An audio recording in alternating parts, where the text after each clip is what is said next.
Welcome to the Heal Your Hunger Show, where we get to the heart of why you overeat and how to stop.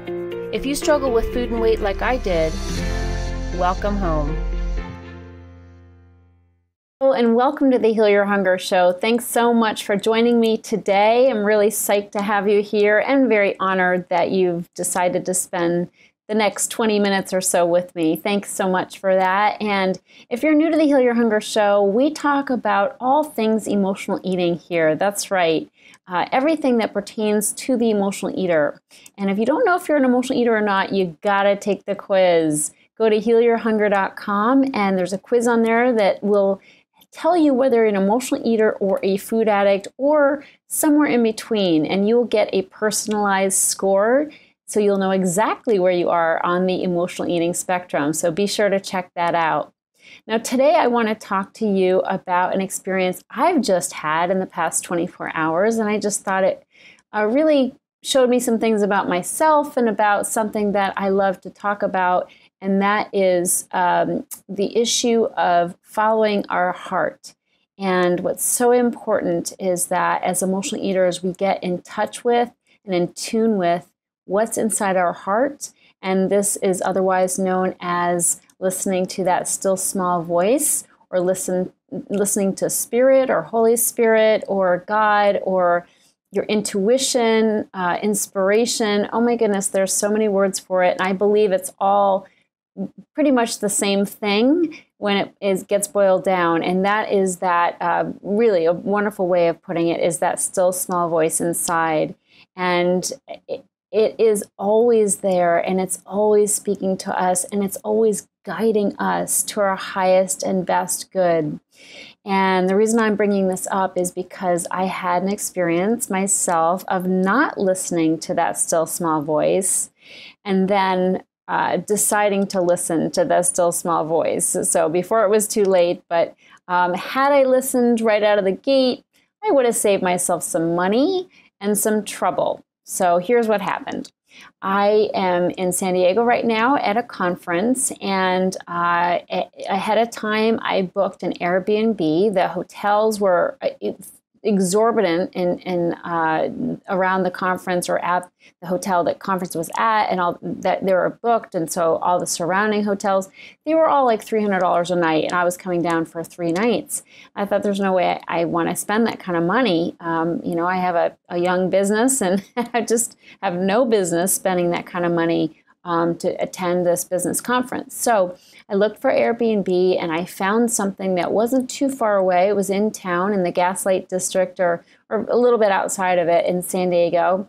And this place that I saw, the pictures looked good. You know, you can tell a lot from a picture. So I could tell the room looked good, but I wasn't sure about the area or what the building was. It seemed kind of odd to me. It wasn't a home. It wasn't you know, somebody's apartment that I was staying in. It was my own like studio room. It was very small. It was a room and a bathroom. But the point is, I couldn't get my hands around what it was. Like, I couldn't really figure it out. And so I wrote to the guy who was posting at an Airbnb, and I said, "Is this you know, a hotel, an apartment? What is this? Are there other ones in this building? Is it just one?" I just couldn't get my arms around it. And he wrote back and said it's a building, you know, apartment building that's been turned over, or maybe he said several of their units have been turned over to Airbnb, or for the use of Airbnb, meaning they could sell them on a nightly basis.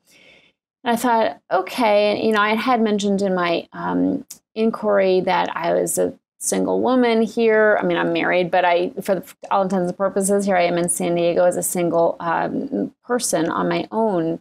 And I want to make sure it was a safe area. And he said, you know, the reviews were great. It's a safe area. And I did read the reviews, and they were fine. And so I went ahead and booked it. But, you know, when you have that little inkling, that little sense that I don't know if this is right, it's good to listen to that. So I didn't listen to that. And the reason was because I did check it out. I mean, I didn't just blindly sign up for this. I checked it out, inquired, read the reviews, and it looked fine. Well, when I got there, it was fine. The room was exactly as it was listed. It was clean. It was, perfectly comfortable. The mattress was a little cheesy, not very comfortable, just cheap. But the building itself and the area itself, I wasn't comfortable with. I walked there from the train station, and, there's some homeless people or just sort of unsavory characters I walked by, and it wasn't in the real hustling, bustling area of downtown San Diego. And the building itself seemed more like a boarding house. Like it just, there are people there. It seemed like they were living there, for a while, and not just like just there for a few nights. And that's not necessarily a bad thing, but I just didn't get a good feeling from it. And I didn't feel totally unsafe, but I didn't feel totally safe either. So that little inkling I had inside was correct. It was spot on. It just didn't seem like quite the right place for me.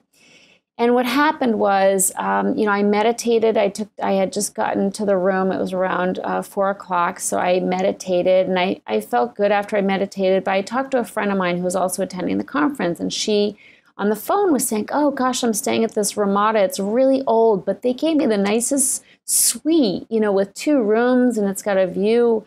And I said to her, I said, can I stay with you? And she said, sure. And I immediately contacted the host of my Airbnb, and I said, I need to leave. I don't feel comfortable here. And I asked him if I could get a refund, and he wasn't sure that I could. It wasn't up to him. He was just a manager. And you know what? I paid $300 total for the 3 nights at this place, and I got the hell out of Dodge. I asked my friend to come pick me up, and I went to her hotel. We had an event to go to, and then we went back to her hotel. She actually had 2 bedrooms in her suite, so I actually had my own bedroom. And I heard later that I wasn't going to get a refund. I got like $46 back. And they said if they do end up selling the room either the next night, I lost the first night, either of the 2 nights following were sold to somebody else, they would refund me, which is decent. I didn't expect my money back. I hoped for my money back. I certainly asked for my money back, not for the first night because that's fair game, but I asked for them to refund me the following 2 nights, and they told me what they could do the next day. And I have to tell you that, I like to save money. I don't like to spend unnecessarily. But under these circumstances, I stood for myself. I advocated for myself, and I didn't try to talk myself out of staying there once I was fully convinced that I could do better. I think I would have been fine if I had stayed there. I don't feel like I would have been unsafe. The building was clean. It was nice, enough. But I did not feel comfortable, and I didn't feel like this was the right place for me, given that I had other options. And felt really good to make a quick decision once I was there to take a different tack. And I have to say that I didn't always do that. And as an emotional eater, which translates into somebody who didn't follow my heart, because this is definitely one of the 24 traits. If you read my book or worked with me in one of my programs, you know that not listening to our heart is one of the 24 traits of the anatomy of the emotional eater. I mean, time and time again, we don't listen to that still small voice. And I didn't listen to it when I was checking out this place first time around. And, I'm so much better these days at listening and being guided. But I have to tell you that sometimes I don't follow that guidance closely enough as I didn't in this instance. I did follow it to the point where I did some research and it seemed like it checked out. But had I really been listening, had I really been tuned in, I would have said, you know what, it's not 100% for me, so I'm going to pass. And I heard somebody say once, she said, if it's not a hell yes, then it's a no. And I love that. If it's not a hell yes, it's a no. And this was not a hell yes at any step of the way. So that was a learning experience for me. You know, it wasn't a hell yes, so I should have said no. But once I knew, and there was no question in my mind that this didn't feel good to me, I got out. And I could have spent time convincing myself to stay and deciding that I would, you know, I didn't want to be out the money. I could have made that decision and I didn't. And I'm grateful for that. So yay me for going ahead and taking action once I knew that it wasn't a fit. And I packed up my stuff and I got the hell out of there, and my friend picked me up and I felt so relieved, and I was so glad to go back to her hotel. And it's so lovely. It's very old. It was built in, I think the hotel opened, the Ramada in downtown San Diego in the Gaslight District. And it opened in what did she say? The chandeliers, they had the most amazing chandeliers in the lobby. And she said they're 107 years old. So that means the building was built in 1911, I believe, if my math is correct. And it's an old elevator with the rickety door that you close, you know, those iron door that closes. And there's a sink in one of the bedrooms, and the bathroom doesn't have a sink in it. It's old, but it's very cozy. And I'm with my friend, and we're going to the conference together, so it's worked out really nicely. And I'm out some money. You know what? And I'm okay with that, because I feel so good that I did turn around, you know, my not listening to my heart, to that still small voice. You know, I turned it around once I got the message a lot more loud and clear. And so many times in my life, I have not turned it around. I've just been like, well, it's okay. It'll work out. I'll just go with it. You know, I don't want to cause any trouble. I don't want to make any waves. I don't want to lose my investment. I don't want to, you know, what would people think of me if I did this rash thing of just moving out after I just checked in? You know, these kinds of questions that I would say to myself, how could I do something so impulsive or irresponsible or whatever? But guess what? My safety and not so much my safety, but my feeling of safety was in question here. And so I stood for myself. I said, hey, Trish, let's get the hell out, no matter what it costs. You know, you're worth it and you deserve better. And so that made me feel good, you know, and, you know, I've saved some money in other ways being here. You know, I took the train down and I didn't have to pay for parking, and parking rates here in San Diego are crazy when you're in downtown. So, hey, it'll come out in the wash. And the biggest thing, though, is you can't put a price tag on self-esteem. You can't put a price tag on feeling good about yourself. And the thing about being an emotional eater is that my eating, it never just happened. It was a direct result of cumulative decisions I made that were not standing for myself. I worked against myself. I said no to myself and yes to other people's opinions, yes to fear about money, yes to fear of, you know, how things would work out because I didn't have any faith. I mean, I did not stand for myself, and that cost me when it came to my eating behaviors. And that's what I so want to express to the world and to you right now, is that emotional eating doesn't just happen. It is an outgrowth. It's a symptom of how I feel about myself. And so I can never just not eat, okay? And I know what you're doing right now. I know you're trying to figure out, how can I just not eat? And I just really encourage you to look beyond the food. It's not about the food. It's not about the weight.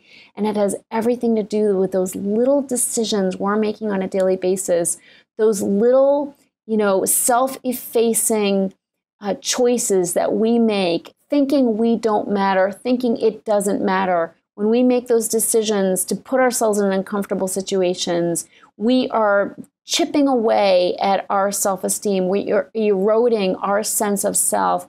And when we do that long enough, we don't feel like we matter. And then hurting ourselves with food, putting terrible foods and chemicals and, additives and all the crap that we eat when we're on a tear. When we put that stuff in our body, it's because we don't feel like we matter and we're like, who cares, right?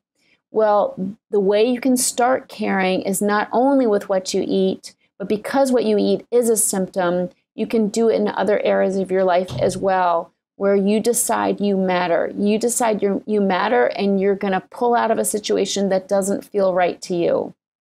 And I encourage you to do it. You have that small voice inside of you. You have God speaking to you every single day inside of you. Now, you may not hear that still small voice because it's clouded with food. And that's one of the number one reasons we overeat, is because we don't want to be awake. We don't want to feel and know the truth of what's going inside of us. We may be in a bad relationship that is not good for us, and we're so afraid of getting out that we overeat, so we numb out that still small voice that is saying, get out of there, right? We're trying to make a bad situation good. We're just blindly saying, la, la, la, la, la, la, la, la, it's going to be fine, when it's not. It's not going to be fine until you wake up and you make a new choice, when you stand for yourself. And so this is what emotional eaters have to do, is we have to wake up. And so, again, your eating behavior is a symptom of the choices you're making, and the choices that you're making are often a symptom of your eating behavior. When we are clouded, when we're eating crap, when we're binging day in and day out, when we're living on sugar and carbs, when we're clouded and we're numb, we can't hear the still small voice, so we make bad decisions. We don't think we matter. We don't stand for ourselves, and we end up getting in all kinds of trouble. But when we clean up our decisions, and simultaneously, it's like, which came first, the chicken or the egg? Do I stop overeating and then I can make better decisions, or do I make better decisions then I can stop overeating? Well, it's both, okay? I wish I could tell you the straight shot, but it's both. Both ways will get you there. And it usually happens, you do a little bit of one and then you get a result on the other side. You eat a little bit better, then you get more clear. You can hear that voice inside, so you make better choices. You start standing for yourself. And then you want to make better choices with food because you start feeling better about yourself. So it works in tandem. It works together. But the point is, what I am here today to say to you is that you got to stand for yourself. If you mess up at first and you don't stand for yourself, as soon as you realize you messed up, make a new choice. You don't have to just be stuck with the choice that you made. I didn't have to stay at that Airbnb as soon as I realized I wasn't comfortable and it wasn't the right choice. I messed up and then I course corrected. And you can do that too. At any time of the day, you can course correct and have a different experience. And I want that for you. So that's my message. Listen to that still small voice. Listen to that spirit inside of you that wants so much to guide you and tell you exactly the way to go, because it will. And that's what it is designed to do. It's designed to protect you and guide you and shield you and speak to you in every which way to help you in this adventure of life. So you're not doing it alone. So you're not blindly walking into bad situations. That voice inside of you is there all the time, always advocating for you, always trying to help you. But you got to cooperate with it, and you got to listen, and you have to heed it. When you know the truth, you got to follow it. And when you don't, hey, you waste some money, you waste some time, you get into some scrapes. But as soon as you course correct and you listen, good things will happen. So I hope that's helpful for you. Thank you so much for being here. Please leave a review on iTunes. It matters a lot, not only to me, but to the people who are struggling and don't know that they can get some help right here, right now. So thank you for doing that. It's a service to others when you do. And God bless. I love you, and I so appreciate you. Take good care. If you enjoyed this show and want to get free support, insider health info, exclusive invites to events, and more, visit healyourhunger.com.